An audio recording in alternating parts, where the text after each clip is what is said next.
Welcome to Books for Success. Today, we're delving into the wisdom within Oversubscribed by Daniel Priestley. Oversubscribed explains how to create a business that generates more demand than it can supply. Used by Apple to create a passionate and loyal customer base and by boutique brands to manufacture desire and earn huge profits, the business model of oversubscription both gets attention and keeps it. In this summary, you'll learn how it works. Before we begin, subscribe and ring the bell for notifications if you want to keep receiving the knowledge of book summaries about health, wealth, love, psychology, and much more. Don't be shy about dropping your book suggestions for us to summarize. Also, you can use this video as an audiobook summary. Let's grow and succeed together. What's in it for me? Learn how to increase demand for your product or service. Today's consumer markets are so flooded with endless options that it can be hard for new products to take hold. That's where the concept of oversubscription comes in. Instead of competing with giants, you have to carve out your own market and create a loyal customer base that will be clamoring for every product you release. So much so that demand will exceed supply and you'll become oversubscribed. From focusing on innovation to maintaining great customer relations, there are a lot of different ways to get your brands to stand apart. The following chapters will explore how some brands have managed to keep ahead of the competition, and, of course, how you can emulate their successes. Chapter 1: Successful businesses create more demand than supply and find niche markets to generate desire. Every year, there'll be some expensive new gadget or device that people really don't need, yet they'll desire it nonetheless. There's nothing mysterious about this, since it all comes down to popularity and scarcity. When everyone else has a certain thing, you'll want to have it too. And when something is so popular that it's hard to come by, that's when something becomes really desirable. You may have learned the laws of supply and demand in grade school, but these days, the secret of success is in the laws of demand and supply. When there is more demand and buyers than there are products and supply, this causes a business to become oversubscribed. This might sound bad, but it's actually a good thing. Indeed, it's a powerful means of generating profit. One of the best examples is the iPhone. Whenever Apple releases a new version, it's guaranteed to sell out before the phone even goes on sale. Now, this isn't a problem for Apple. They want people to see long lines of iPhone enthusiasts waiting for days to be the first ones to buy the latest model. It's free promotion that shows how huge the demand is. However, demand can shift over time. For Apple, their iPhone needs to remain desirable, even as companies like Samsung get increasingly competitive. One of the biggest challenges to staying oversubscribed is knowing how to respond to a market that becomes flooded with similar products once there's an obvious demand. In the 1980s, plastic surgery was an oversubscribed business with a handful of doctors that could charge enormous fees and still be fully booked. But after thousands of other doctors joined in, prices had to be greatly reduced in order to remain competitive. So a great way of remaining oversubscribed is to carve out your own niche market with loyal customers. Moet and Chandon, the makers of Dom Perignon champagne, is a good example. While there are a lot of champagnes out there, Moet and Chandon have managed to build a luxury brand that is regarded as the best of the best. So customers who want to impress know exactly where to turn. Chapter 2: Disrupt the market by being more innovative and convenient, or less expensive. Finding a niche market is easier said than done, as is inventing a popular new product. Nevertheless, one of the best ways to start an oversubscribed business is to come up with a truly innovative and unique product. Being truly unique and inventive means you have no competition, which is what happened when the iPod came out. Since no one else had ever offered a user-friendly, well-designed MP3 player, there was no market for the iPod before it came out. So when the iPod was released in 2002, there was no competition. It had the market all to itself. When competition does arrive, you can make sure your customers stick with you by building strong relationships. A traditional yet reliable way of doing this is through the use of contracts. When you're searching for a phone carrier, for instance, you consider a load of offers, carefully comparing each plan. Once you select a carrier and sign a contract, say for 24 months, you are committed to a relationship with that carrier, and the others no longer matter.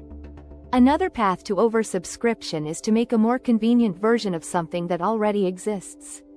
A classic example of this is Amazon, the online one-stop shopping center that puts everything under one roof. Anyone with an internet connection can casually browse their seemingly endless marketplace, read customer reviews, and buy everything from tires to baby toys with just one click. For similar retailers like Woolworths or Kmart, this kind of convenience is hard to compete with. A third way to achieve oversubscription is to provide the cheaper option. For a successful example of this, you can follow the methods of Uniqlo. This global clothing company was able to sell quality clothes at a low price by making exclusive deals with suppliers. This allows it to buy fabrics at wholesale prices and pass the savings on to the customer. In the next chapter, we'll look at ways of growing your customer base without breaking the bank. Chapter 3: Manufacture desire by creating exclusivity and a special customer experience. Which sounds more desirable to you? A book that all your friends are reading and enjoying, or a book that is constantly being advertised on TV, at the movies, on the subway, and online? Generally speaking, people respond more positively when products aren't being aggressively pitched to them. Think of those street vendors who spend all day shouting at passers-by about how much of a bargain their products are.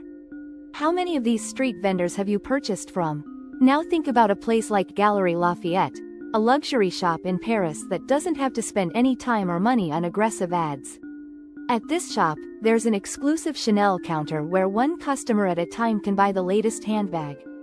Naturally, this means there's always a long line, but people happily stand in it for a chance to get a moment of special treatment at the counter. Offering this kind of exclusive one-on-one service can make people feel special, which is another powerful way to acquire loyal customers. At Galeries Lafayette, the long line doesn't just broadcast the shop's popularity. It also generates excitement and makes people curious about the tailored treatment that a wait in line will lead to. If someone's never experienced it before, they'll keep imagining what it's like to get one-on-one attention until they eventually become a customer. When you provide a great customer experience, you'll then be able to use a questionnaire to gather customer stories you can use as testimonials that will grow your customer base even more. A great way to do this is to ask your customers the right questions, such as, how did our products or service change your life for the better? Once you have a story, you can pass it along to potential customers through social media or even get the satisfied customer to agree to make a YouTube video. When others hear the story, they'll be rushing to be the next in line. Chapter 4: Forget about traditional marketing and make something that people will talk about. Everyone likes to think of themselves as independent thinkers, as people who make their own unique and meaningful decisions. But the truth is, we're all heavily influenced by what those around us are saying and doing, and any long-lasting successful company will try to use this to its advantage. Nowadays, this means going beyond traditional advertisements. It's not enough to put an ad in a magazine that says, "Our high-quality cameras take brilliant photographs," because anyone with an internet connection can simply go online and compare your camera against every other camera on the market. And immediately the customer reviews are going to be more important than whatever slogans you've thought up for your ad. Since buyers now have expert reviews and a wealth of customer options to sort through, the best thing you can do is get other people talking about your product or service. Once you begin to get honest, glowing reviews from customers, you'll be on your way to renown as a reliable, trustworthy brand. These days, getting people talking about your business on social media, YouTube, and other online publications is the ultimate marketing tool. This is because customers place far more trust in other customers than in corporate slogans and catchy jingles. And this is a good thing, since people are happy to talk about the things they like, and it doesn't cost anything for a happy customer to post a glowing review on Twitter with your company name as the hashtag.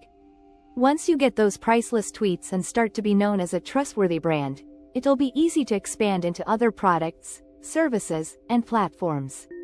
If your underground music blog builds up a loyal following, you can then start a podcast or a YouTube channel and feel comfortable that people will recognize your brand and continue to trust it. After this successful expansion, you could then go on to start a music label, and people would expect that your expert taste would carry over into releasing quality music. In the next chapter, we'll take a closer look at how to get your customers excited. Chapter 5: Use updates to build anticipation and get customers subscribed. There's a good reason that the collectibles industry is worth billions of dollars. People love to have one-of-a-kind items and are excited to own something that only a few others have even touched. Your business can tap into this kind of excitement and build up valuable anticipation through what's known as business-to-customer signaling. This is a way of giving your customers a heads-up and letting them know that something special and unique is about to happen, like the release of a new limited edition product. One business that's great at building up hype on a regular basis is the Glastonbury Music Festival in England. Year-round, people can sign up for updates and a chance to get advance tickets to its annual 3-day outdoor concert. Every year, the lineup of musicians is expertly teased, building up excitement until, finally, 350,000 subscribers are frantically trying to buy 120,000 early bird tickets that sell out in minutes. This is a very literal example of oversubscription in action, and it's greatly helped by expert signaling that gets customers jumping at the chance to be part of something unique and limited. Signaling also works the other way around, with potential customers telling the business what they're excited about. By giving people the opportunity to receive updates on different products, you'll soon find out which ones they're most interested in. This works for your business by providing valuable customer insight as well as a good idea of future sales. And the updates will benefit the customer by giving them advanced notice on when they should have their money ready. So, as you can see, offering customers a chance to subscribe for updates is a win-win. The business engages with customers, strengthening their relationship with them and building up excitement for future releases. And the customers get to feel special by getting advanced notice on the exact things they're interested in. In the final chapter, we'll look at more valuable ways of engaging with your customers. Engage your audience with entertaining and informative content. Once your customers are subscribed, it's like having a captive audience, and what you do with that audience will determine how successful you'll be. Sending out a regular newsletter is a great way to engage with your customers and keep them loyal. But you have to have the right kind of content to keep them engaged. You could send out funny notices with silly gifs and jokes, but the better route is to send valuable information that also teaches and continues to demonstrate your expertise.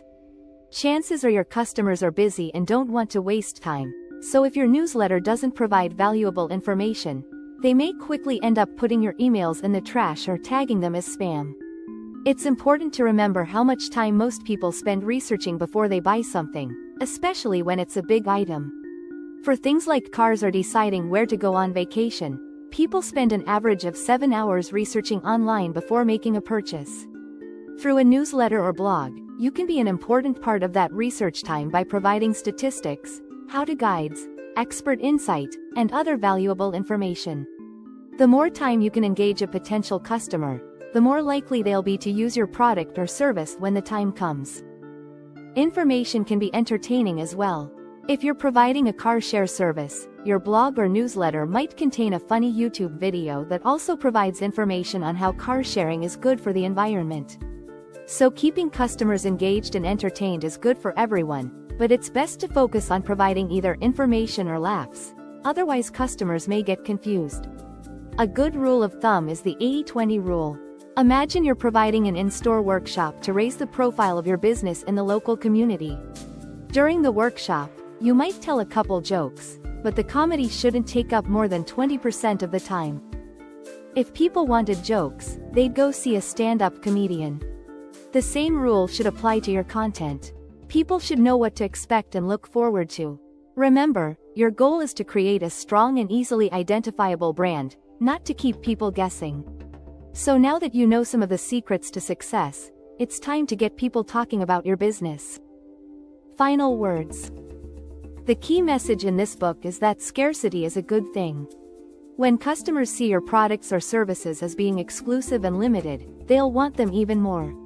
One way to distinguish your business is to offer something that no one else offers, whether it's exceptional convenience, unbeatable prices, or innovative products. To hold on to your customers and build strong relationships, keep them engaged with valuable content so that they'll keep you in mind and continue to enjoy your products and services. How can you apply the ideas in this summary to your business? Here's an exercise to find out what's next for your business. Imagine that money wasn't an issue and you could do whatever you wanted. Think about what would excite you the most and get you incredibly engaged with your business. Maybe it would be a huge interactive social media campaign across multiple platforms. Whatever it is, start thinking about ways you could refine it and make it fit your actual budget. Chances are, your customers would also find it fun. Thanks for being part of our insightful voyage.